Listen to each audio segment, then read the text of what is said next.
Currently a second round of tax cuts that are being worked on right now. And it said in the notes that it looks like it might get a vote before November. So what's the plan and how's that look? I think that would be critical to Republicans holding on. We both have predicted they will hold the House and the Senate on our show. We just never believed in the blue wave. But what do you think the chances are of getting this second round through? Well, I don't know that what they're looking to do will pass. It would require 10 Democrats in the Senate to actually vote for tax reduction. When the first tax reduction bill was put forward, no Democrat voted for it. The Democrats are now the party that will not cut taxes and will raise taxes given any opportunity. The Republicans will not raise your taxes and given an opportunity will cut them. So there's a real difference there that, we still got a challenge on spending and try and deal with some of these regulations and so on. But the two parties are headed in completely different directions on taxes. So I think what's likely to happen, we could get lucky and the Democrats could change their spots, but I think we'll have a vote on making all of the middle-class individual tax cuts permanent, and the Democrats will just about all vote against it unless somebody's very scared. But it will not pass because the Ds will not give you 10 votes to pass it. They may give you 6 votes to let some of their people look reasonable, but not the 10 votes you'd need to pass it. I think that will require more Republicans in the Senate and more scared Democrats. Look, the Democrats believe they're going to win the House and maybe the Senate, but certainly the House, with the same ferocity that they believed a year and a half ago that Hillary Clinton would be elected president.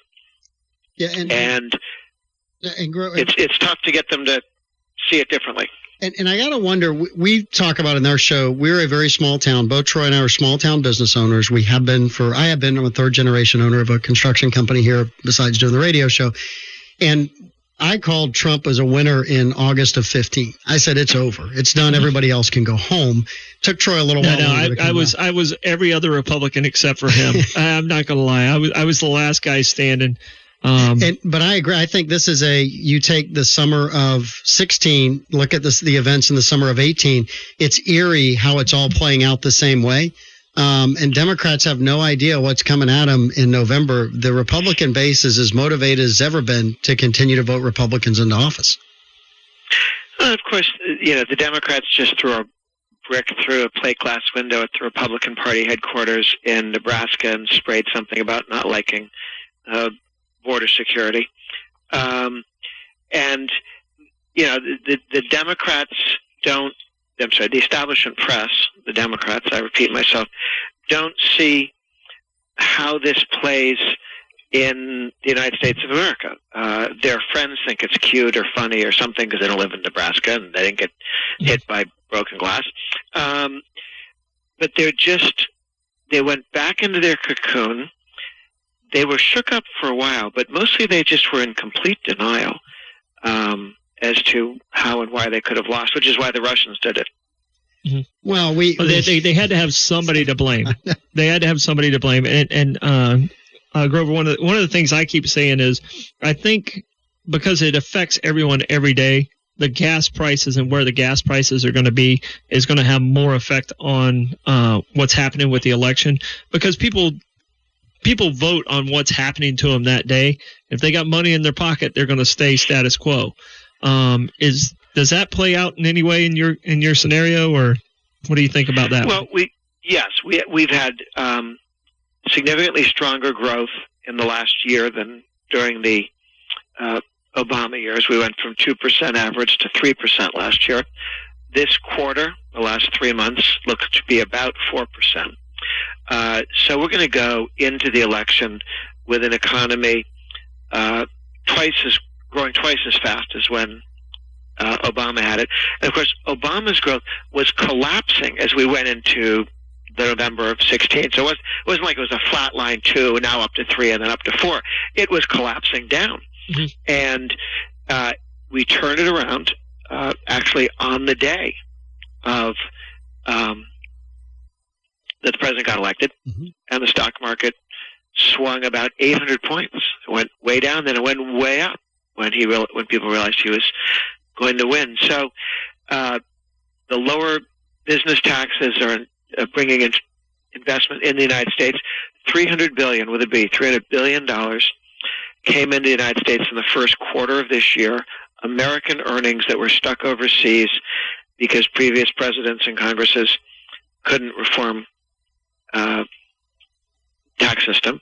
Mm-hmm. And it's estimated that at least $700 billion is coming back this year and 1.7 over 2 years. So this is a huge, giant sucking sound of capital, some of it American capital from overseas, a lot of it just people in Japan and Germany and so on going, where do we invest? The United States is a better place to invest than it used to be. Mm-hmm. And money is showering here, which will give us sustainable economic growth in years to come. Mr. Norquist, the liberal press, all the liberal press, basically is every day they're running stories about tariffs and how tariffs are taking the tax cut back out of people's pockets. How do you see that playing out as we go into November? Well, there isn't whenever you get involved in international trade and start bashing somebody on the head with tariffs, either they can come to the table and make some positive changes, and there's been some discussion that Chinese said they'd be willing to buy $50-70 billion more of American stuff. The Germans have said let's go to zero on tariffs in and out of on autos, which would be tremendously helpful to the United States because we're disadvantaged when we sell to Europe. Now the Germans have to convince the rest of the EU of that, but the Germans were doing that. So there's been some movement to get to a more open trading system, which is what Trump wants to do, where we can sell more easily overseas. We don't have tariff and non-tariff barriers. That's helpful. The danger is that when we hit somebody on the side of the head, they don't have to do what we want. They can decide to kick us in the knee. Mm-hmm. And you could end up with a prolonged conflict. And since China is a communist dictatorship, there's only a certain amount they have to care what their people think.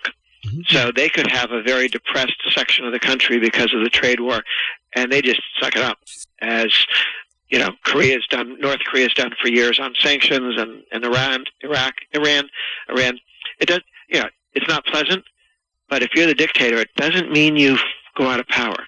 So as long as we can get this wrapped up in the next month or two, I think going into November and come with whatever we can take off the table as our winnings, let's do that. And then we move forward. I think we have a tremendous opportunity to be entering the final weeks of this election very, very strong. Finishing strong. Growth. In our first segment, we were talking a little bit about China and how much we owed to China, and yet we're still giving money to countries that just don't care about the U.S. How do we handle that spending issue? I mean, it's one thing to control the taxes and do those things, but the spending side of it has to be under control before you can, get anything else under control. I mean, it's like having a credit card that you're just running up the bills, but you're like, oh, it's okay, I'm making money. So how do we control that spending side, in your opinion?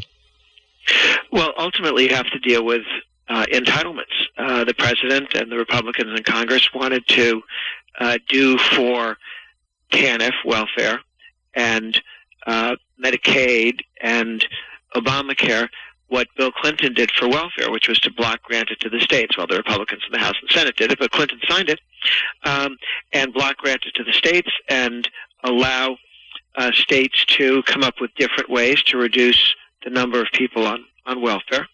That saved the United States a lot of money. It saved the states a great deal of money. It got people out of welfare dependency that didn't need to be on welfare dependency.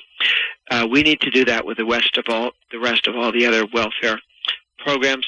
When we lost that seat in Alabama, that made it difficult to impossible to do this year on welfare reforms. Very unfortunate. But we've got to get back to that because that's the beginning of reining in government spending. And we've got about a minute left. Before we go, we like to do a lot of fun things as well. We talk a lot of serious subjects, but we feel like that we always like to get to know our guests a little bit better. One of the notes in your bio is that you have competed 3 times in the comedy fundraiser, finished second in Washington's Funniest Celebrity. So what comedian? I won once.